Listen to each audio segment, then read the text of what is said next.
ಕೃಷಿ ಹೊಂಡದಲ್ಲಿ sodium blast ಪ್ರಕರಣಕ್ಕೆ ಸಂಬಂಧಪಟ್ಟಂತೆ ಡ್ರೋನ್ ಪ್ರತಾಪ್ಗೆ 10 ದಿನಗಳ ನ್ಯಾಯಾಂಗ ಬಂಧನ ಮಾಡಲಾಗಿದೆ. ಮಧುಗಿರಿಯ ಜೆಎಂಎಫ್ಸಿ ಕೋರ್ಟ್ನಿಂದ ಆದೇಶ ಹೊರಡಿಸಲಾಗಿರತಕ್ಕಂಥದ್ದು. ಡಿಸೆಂಬರ್ 26ರವರೆಗೂ ಪ್ರತಾಪ್ಗೆ ಜೈಲೇ ಗತಿ.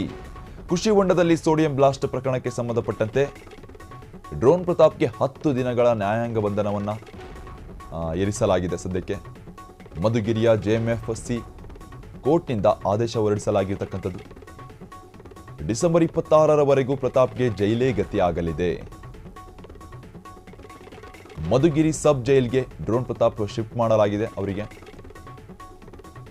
ನಿನ್ನೆ ಡ್ರೋನ್ ಪ್ರತಾಪ್ನ ಇಬ್ಬರು ಸ್ನೇಹಿತರು ಕೂಡ ಅರೆಸ್ಟ್ ಆಗಿರ್ತಕ್ಕಂಥದ್ದು. ಕ್ಯಾಮರಾಮ್ಯಾನ್ ವಿನಯ್ ಸೋಡಿಯಂ ಕೊಡಿಸಿದ್ದ ಪ್ರಜ್ವಲ್ ಲಾಕ್ ಆಗಿರ್ತಕ್ಕಂಥದ್ದು. ಫಾರ್ಮ್ ಹೌಸ್ ಮಾಲೀಕ ಜಿತೇಂದ್ರ ಜೈನ್ ಪರಾರಿಯಾಗಿದ್ದಾರೆ. ಸದ್ಯಕ್ಕೆ ಖಾಕಿ ಅವರಿಗಾಗಿ ತಲಾಶ್ ಕೂಡ ನಡೆಸಿರ್ತಕ್ಕಂಥದ್ದು.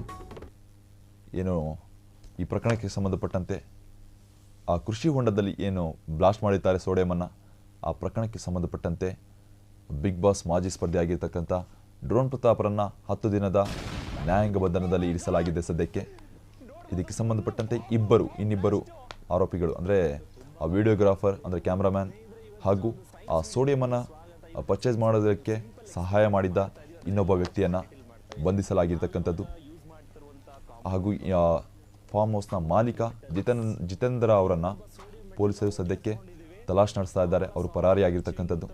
ಈಗ ಸದ್ಯಕ್ಕೆ 10 ದಿನಗಳ ನ್ಯಾಯಾಂಗ ಬಂಧನದಲ್ಲಿ ಡ್ರೋನ್ ಪ್ರತಾಪರನ್ನು ಇರಿಸಲಾಗಿದೆ. ಅದು ಕೂಡ ಜೆಎಂಎಫ್ಸಿ ಕೋರ್ಟ್ ಆದೇಶದ ಮೇರೆಗೆ.